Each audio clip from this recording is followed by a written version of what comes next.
that was the premise for me getting in. What I found is, yes, all of the above, basically.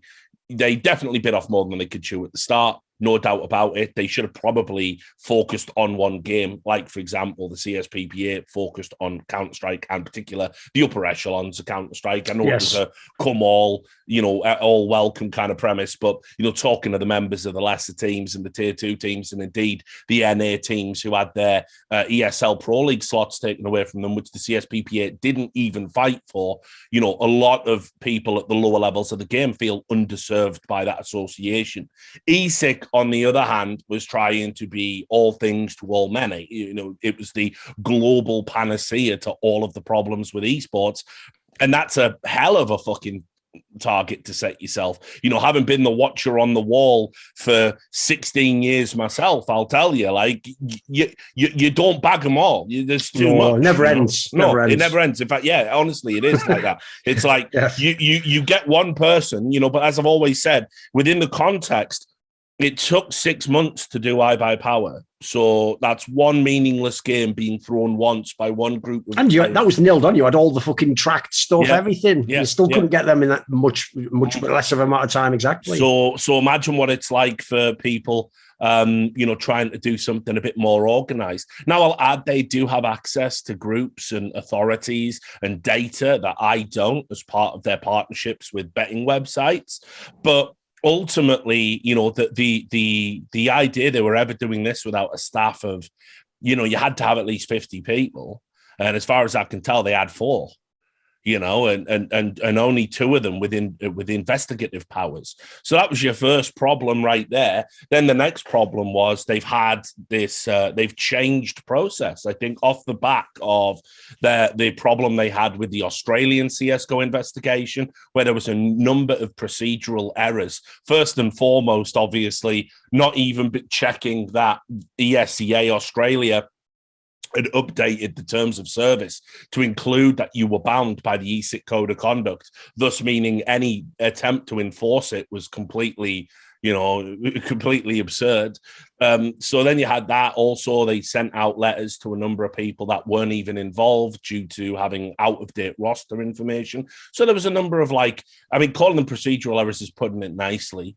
And so that obviously speaks to incompetence. Now, the problem you've got is if you are thought of to be slow and people will tolerate one slow, but you get it nailed on right. Yes. Fine. We'll tolerate that. Fast and but incompetent. Well, at least you're going to correct it at the same speed.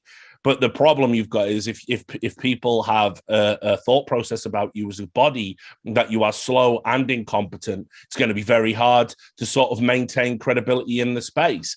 And so I'd said to them behind the scenes, whatever comes next, whatever it is, because they've got a number of balls up in the air, it has to be absolutely nailed on right. And listen, I'll add, I think the first 37 coach bans they did were, there was maybe 1 or 2 cases that I thought were a bit of overreach or didn't make a lot of sense, maybe 3 in total. But in general, they had caught serial habitual cheats. Oh, yes. They had punished them. They had got Valve on board with that punishment. By the way, some of it, a lot of fans don't realise. The actual major bans, correct me if I'm wrong, that's actually Valve who determined that, right? It wasn't ESIC who determined that. Yes, correct. The ESIC ban is just for the total span of the circuit. They give you a time ban. Because the problem is this. I myself sometimes get lost in that. I have to remind myself, Valve are the ones who determined the whole demerit system and how many majors you skip. So technically, if you dislike that, which is the main thing I dislike with the Raging and the Roban cases, I think those are on 2 extreme levels are just too ridiculous. That's not actually ESIC who decided that. That was Valve. Correct. They're coming in with the heavy hand at the end. And it's a partnership and a collaboration. But sure. Valve basically said, for the purposes of the majors, we'll come up with a demerit system. Yes. Points here. And yes, so that's fine. But the other problem then becomes, they had all of this information. And by the way, listen, I've got nothing against the admin guy that they worked with, Michal. I do think it's a little bit unprofessional to be tweeting out things when you've essentially took money to work with them, and you're now tweeting things out I don't know why they didn't do anything about it. And they've had this that is a bit weird, all this time, and it just looks a little bit like, I don't know, it would put me off working with you again because, yeah, we know things haven't been handled ideally, but this doesn't meet the threshold for whistleblowing to me. No. So anyway, they've had another 100+ coaches just on standby, on limbo. It was all there at that time, but because of this internal change to ensure things were done correctly, these things got like lost in the works. And there was even there's even an argument, which of course is unfair,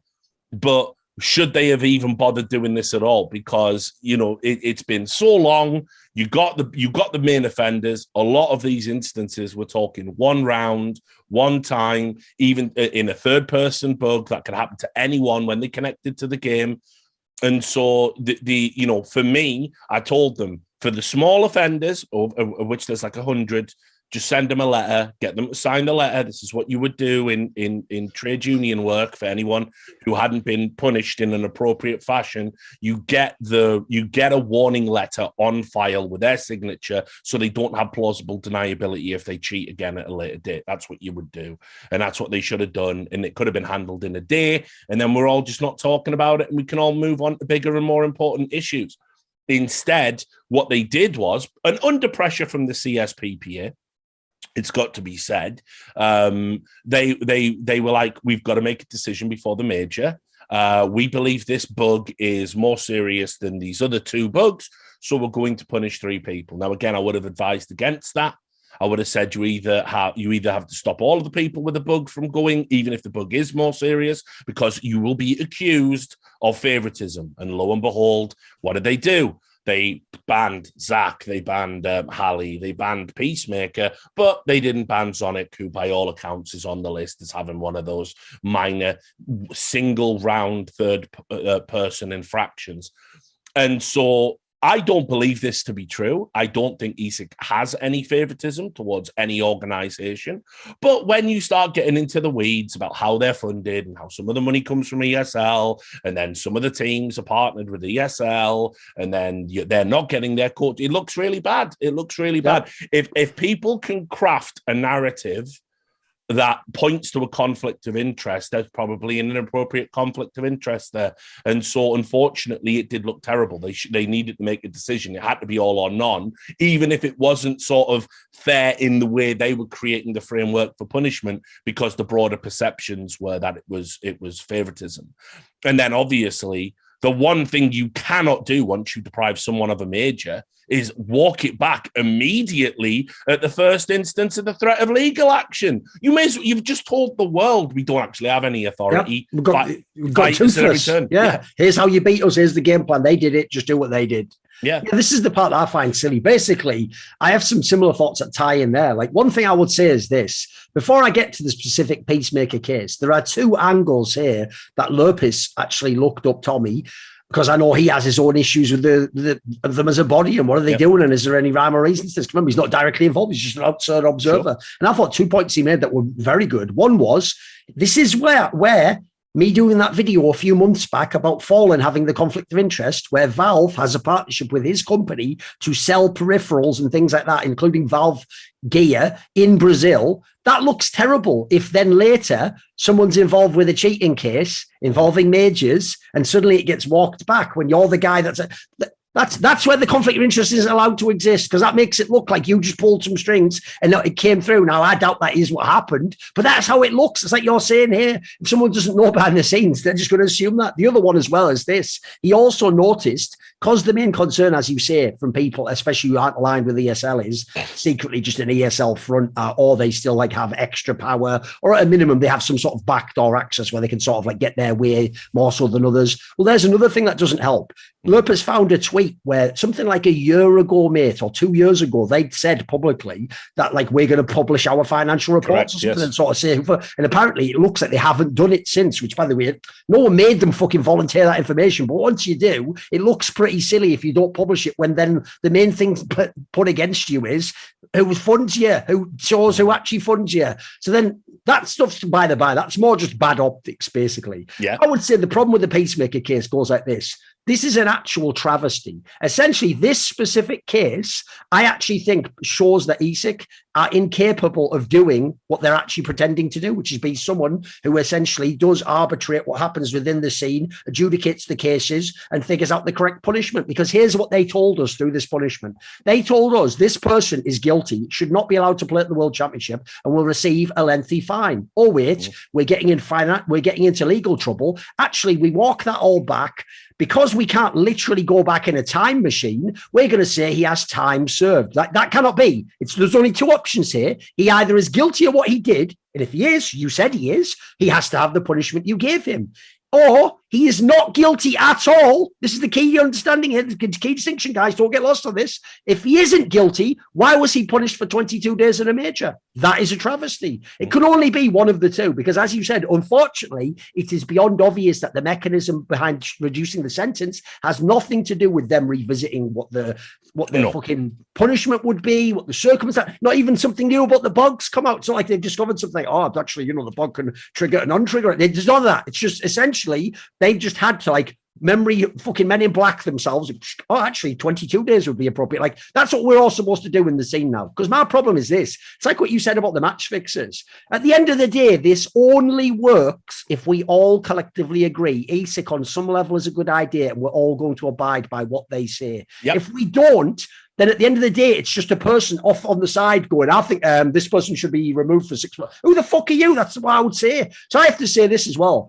Bearing in mind, I can't at this point in time know what the fucking rhyme or reason is, or now if everyone gets a short one, or if Sonic gets off, do I have to wonder if a lawyer got involved, or if his org pulled the strings, or if he yes, or I don't even want to have to think about that. I want them to know that whatever the rule is, you're applying it in theory in a totally objective manner. You're not trying to be at all subjective. You're trying to make it specifically, this person broke this rule in this way, this is the judgment, and that happens. Because if it doesn't, I have to go back to the old method. And I'll tell you one thing I hate about this angle, because people for a while got to pretend this was the police and all these judgments really did count. And if you get caught, you must have done it. I noticed another little trend that happened that I'm not a fan of at all. Loads of these coaches that did cheat and got banned, to this day maintain their innocence, to this day say it's corrupt, and to this day have never admitted they did it. You know what? If you're actually proven to have done it, I don't believe in lifetime bans. But I tell you what, if you refuse to acknowledge you did it when we have the evidence you did, I don't think you should be allowed to play. I think there should be a rule once you admit it, you're allowed to play again. Listen, I don't like the sort of Riot Games thing where, when Riot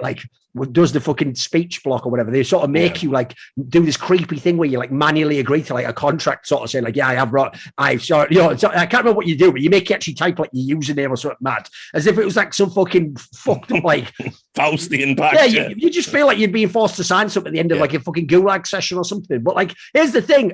That's because they're doing it on a fucked up angle. You almost should have to compete again. I hate this thing. ESL used to do that. I'm innocent, man. I didn't do it. It's you did, and you're being punished. You don't get to do that as well. Yeah, ESL used to do that for cheating, if you remember. Yeah, you have to write an essay or whatever saying you were did banned. It, you're sorry. Yeah, you were permanently banned first time you got caught. But if you were willing to write an apology letter to them and admit you did it, and so you won't do it again, you'd get reduced to 2 years, and that's how they used to do it. But look, so what's weird is I remember Simple sent his in as a video one. It was something about see you Germans. I was like, this is it's an innovative approach to an apology, certainly. Some deep law for the fans there. Whatever, fuck him. That's the other thing I don't get. Monty's point there's that fucking funny meme where it's the Invincible meme, where it's think esports, why would you antagonize the investigative journalist? I also don't get that angle as well. Why would you antagonize me if you don't like people being petty to you on Twitter? You just basically lined yourself up for that. I don't make you do it. Just fucking just have to do it, don't they? Yeah, that some people can't resist. I know. But anyway, look. So, I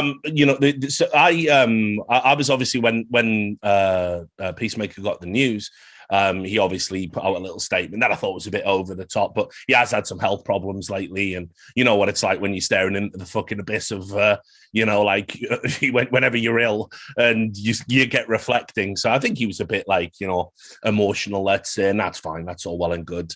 But why is no one that bothered, by the way, about the notion that because if I thought it would be a big deal that he did that tweet where he said about the previous bug, I didn't use this bug, but I don't get how everyone's just fine with the idea. Yeah, but it was a different bug he used though. Like, mate, you publicly said you didn't use the bug. Well, that's another thing I'm sick and tired of, which I know I am someone, it's going to be hard for me to relate, who has quite a good memory, but I don't feel like cheating are things that just you forget about, mate. Oh, remember that time you cheated in your job and just like tried to steal? No, maybe I did, maybe I didn't. No, I think I would remember that. Do you buy these guys? Because they all say it, Richard. They all, even privately, this is how shameless they are. Privately, they'll all just say, no, I genuinely don't remember. Like, fuck you. Why are you tweeting that then? Like, I don't get that angle myself as well. I mean, so I talked to him about this because, like, I wanted, right, so I was in this weird spot, and I'm always straight with people, and especially now, you know, I'm too old. I got no time for lies, even to people's face. And I think people think it makes me like come across as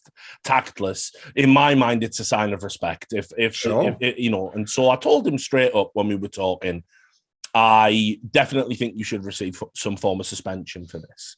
To me, it's not enough to say you didn't convey the information. By the way, that's always been irrelevant to how ESIC I know exactly with their sentences. That's not how Robban was fucking banned, guys. Exactly. That was not how it was done. Exactly. And you know, and you know, my thoughts immediately go to him. You know, like a guy who, like, if anything, was just sort of too much of a boomer to fucking absolutely realize what was going on, and he's had to eat shit, and you know, with the added ridiculousness of like he didn't even fucking win that game. He didn't even win. Not only did he not win that game that he's supposed to have cheated in, he got battered 16-1. And what? Because of that, he couldn't be behind them as they raised their major. People forget that detail, dude. Still, they still don't realize he was banned from the winning that major. Yeah. Meanwhile, you're hearing that this is why it looks so bad, fans. Meanwhile, you're hearing Zonix conveniently left out of ban so he can attend majors. What is this shit? Yeah. It doesn't look good. That's what I mean. It looks really, really bad. Yeah. And so anyway, I was talking to him about it, and I said, look, brother, like, I've seen the video, I showed it on my stream, you're zooming around the map, and you know you shouldn't be zooming around the map when it happens. So if that happened to me in a competitive game of Counter-Strike, I would immediately alert an admin or alert the players on the server, guys, I'm in a bug, I have an unfair advantage, we need to pause the game, stop the game, and replay this round as soon as possible. Anyone who doesn't do that is essentially turning a blind eye on the basis that, well, it's a bloody bug, isn't it? It's not my fault. I'm not downloading any software. And yeah, you may well have not communicated anything. You may have made a call based on it. You might not have explicitly said to have pushed apartments or whatever, but you might have said, yeah, I think we can safely take B now with that pick or something. And then there's no way you can sort of parse out the information that your brain is obtaining with the unfair advantage. You have to stop the game. You have to replay the round. So I told him and I said, I think we should get a ban. So he was originally sounding people out for character references. And I said, look, because I believe you should receive some sort of suspension, it can't be unethical for me to do that. But what I will say is I will absolutely go to ESIC and tell them that a 2-year ban is unbelievably disproportionate. 2 years is too much for that. Come on, 2 years. Which I did. And, you know, I don't know what the final sentencing was going to be, but for the level of offence in line with ESIC's, you know, kind of rules. I'm going to guess at least 3 or 4 months, if not 6, right? Well, I mean, it was like 18 to 2 years, if memory serves me correctly. So it was a pretty long time for a use of the bug that they deemed to be a reasonably high level offense. And so I was like telling them, like, guys, like, come on, like 2 years is too long. And I think that's why Peacemaker was like saying, you know, thanks in the thing. But, you know, his appeal had like so much to it. He sent me the appeal and said, what do you think of this? And, you know, he employed lawyers to create this appeal and craft this appeal. By the way, am I missing something? I want to get your take on this as a sidebar, right? Even though he may well be within the bounds of the law, I mean, I'm sure you know what my position on this. The law has nothing to do with morality. I don't give a like. Spoiler: sure. A lot of the laws crafted in America to allow corrupt, immoral behavior just by certain people and classes. So my problem is this. By the way, there's another thing. When he brings in lawyers and pushes this down to 22 days, now I'm not on Peacemaker's side at all. Fuck Peacemaker. He now wants to cheat and get away with it because he has the legal help. I ain't a fan of that, mate. No, so look, the way I look at it is this. I am happy to take him at his word that he did not convey any information. Sure, if we don't have the evidence, we have to. Yes, yeah. So I'm happy with that. In which case, he should have got a 30-day suspension like all the other people are going to get. And 30 days is nothing. It's arbitrary. It's silly to even enforce 30 days because what does it really do? It's not like the orgs are going to take a month's salary off you. It is no punishment at all. It is just paperwork for paperwork's sake. But we're also with the proviso, most of these people will just agree to it anyway, right? So I'm happy to take him at his word. And I said that too, like that he didn't, there's no hard evidence to suggest he did. You can explain what happens in that round both ways, that you didn't or you did convey. You can make a case for either. And in that instance, I thought his appeal was pretty sound. Where I do have an issue is that there was like a lot of stuff to it that was, I mean, obviously it's your appeal essentially. So you are going to make a stronger case for yourself as possible. But, that Mahone POV review he released. What even is that? Should we just talk about that for a second? Oh, please do. I'll give you an example. Here's who the Mahone guy is. He's one of those people, Elmer Putty was the first one, who makes those videos on YouTube where they do a good job, like educationally explaining things that pro players and teams are doing. Like here's a fucking Molly execute on Inferno from Astralis 2019 or whatever. You do that, right? And obviously, people might know for Kovacevicd, he was even hired by ESL to do like explain around to this, right? Why that would then mean he now somehow determines if you cheated or not. Like I don't even see the connection. It's a complete non sequitur to me. And he's not part of ESIC and he's not some sort of famous, but I don't even get what we're doing here. Isn't that essentially just like when Reginald just had other people who knew him go, actually Reginald's a cool guy. It's like, what are we doing here? Like, it's not far off. I mean, so first of all, like if I was ESIC, I would discount anything Mahone says because they're employed by the same entity as Peacemaker. So they work with Imperial, right? Not a good look. Right. Also, by the way, he just recently, after doing this thing for Peacemaker, made a video why was Imperial so good at the major, which already is a massive fucking exaggeration of that storyline. So I'm already feeling not so great about maybe his neutrality on the topic of Imperial. Yeah, so I think no offense to him as a person, but he's doing that, not me, mate. But I think he's done content with Imperial, so that's an issue. Okay. But then also in the appeal, he was presented as an independent expert by Peacemaker's law firm, which is how could he be an independent expert? Yeah, I mean, listen. As soon as you're paid, if fans don't get it, as soon as you're paid by them, you're not independent by definition. And I'll just read to you because obviously I've got it with me. I'll just read to you how Mahone was set up as in the appeal essentially. Okay. He said. Danny Mahone is a professional analyst of CSGO, one of the most respected authorities of the game today. That's exaggeration. Come on, man. Yeah. Come on. And so, listen, there's a I know this has got nothing to do with law. In fact, what ESIC have done is to avoid it getting legal because then everyone gets jammed up with lawsuits. You bleed out money and probably it just gets tossed in the end anyway because it's a jurisdictional nightmare, right? But, spoiler, when you assert a witness's credibility, right, and when you bring in an expert witness, you can't just make up details about that, which I'm sure them as lawyers are aware of. Because it's not in a court and it is just a letter of appeal, obviously you can gas someone up as much as you want, but there is absolutely no way you could have him say if it was like a courtroom, he's one of the foremost authorities on CSGO. Why exactly? Like, on what basis? What experience? So that I thought was all just a bit silly, but it was clear they were scrambling. And they had players from the game say that if they recall if Peacemaker giving them any information, they say no. That to me, by the way, might sound silly on its face, but actually, given that he now has no relationship to them, they would be under no inclination to lie. Okay. He sort of works against them right now, if you think about it. So maybe someone like Snappy might want to say, well, fuck him, actually. Yeah, if I can take him down a peg or two. But, Snappy and I think Esperanto and Esatag all said in that game he did not communicate anything to us. So that to me is fair enough as well. And that's a check in the W column, well done, fair enough. So on the face of it, I think ESIC looked at all of it. But here's the key part. So first of all, at the end of the appeal, They did two things. And once again, we get back to talking about ESIC and competence. And they did a comparison to other arbitration bodies in the world of sports, including things like USADA and stuff like this, and how they're structured, and pointed out some inconsistency between the two. They also pointed to the ESIC code of conduct and said that there wasn't really a suitable wording under which to take action against someone for a bug, which is astounding. What? Why would they say that?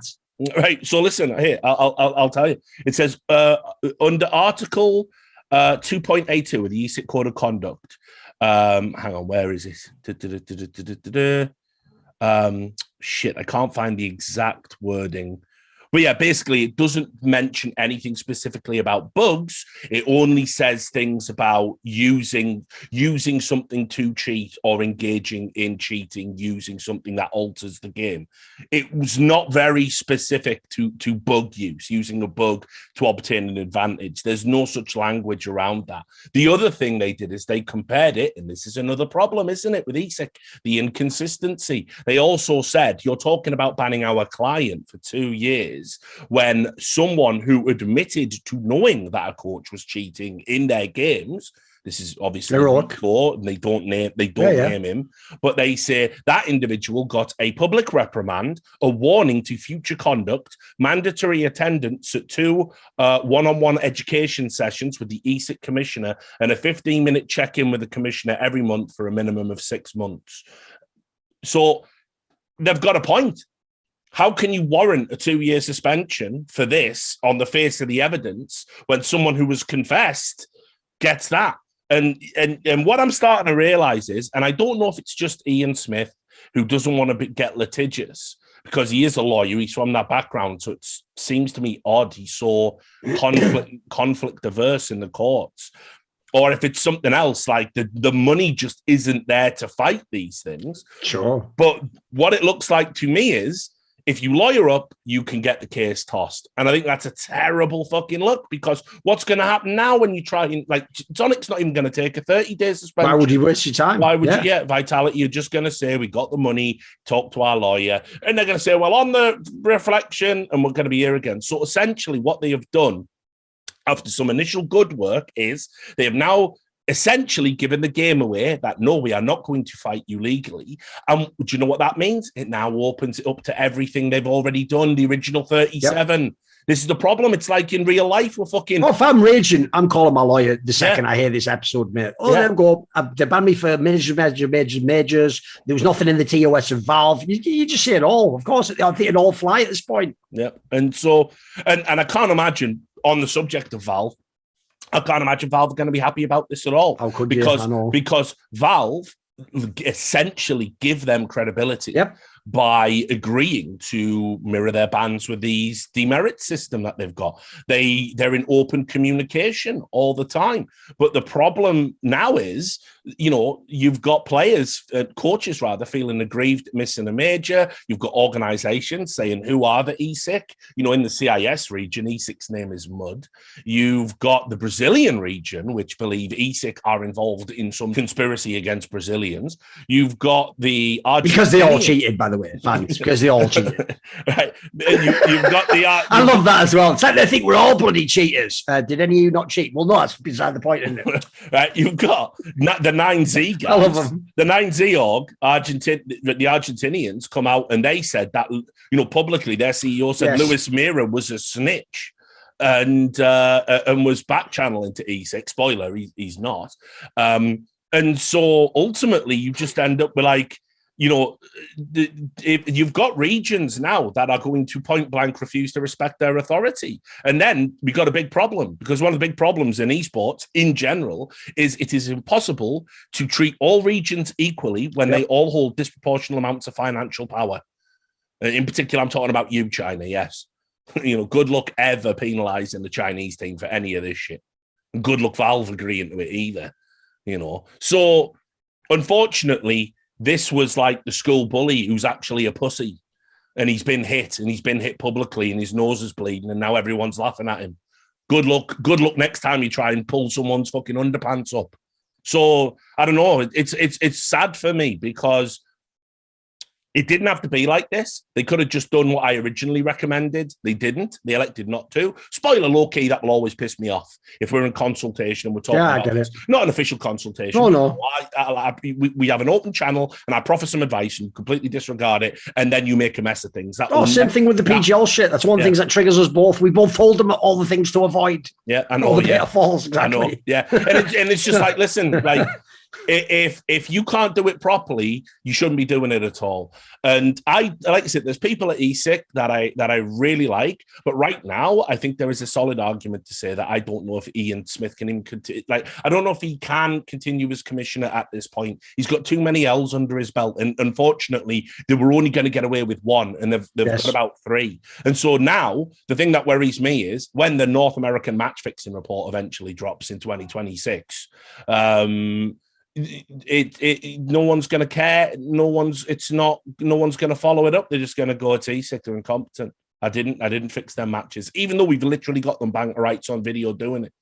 So, fuck it. I mean, at the end of the day, unfortunately, the problem is, and I've said this before, everyone turning on ESIC the way they did over relatively minor things, I was definitely against that. I was definitely against the reaction when people just believed what Spirit had said and all that. I was still fighting for them right up until this point. But at this point, it's just, you had to be willing to fight. Yes. You had to go out on your shield. It's like the CSPPA. Even if you weren't going to win the fights, you had to say it was wrong, and you had to sometimes try and do the boycott, even if it, again, didn't hold. I agree with you, just for the precedent and the statement you make in doing so. Because that's the angle I agree with you on the Ian Smith one. It's like, mate, if you yourself as a lawyer and you've essentially just low-key admitted we'll never pursue this legally, then what's this built on? It's just a house of sand, isn't it? It's nothing we can do with this. Like, it's just all going to fall away. And the worst part now is this.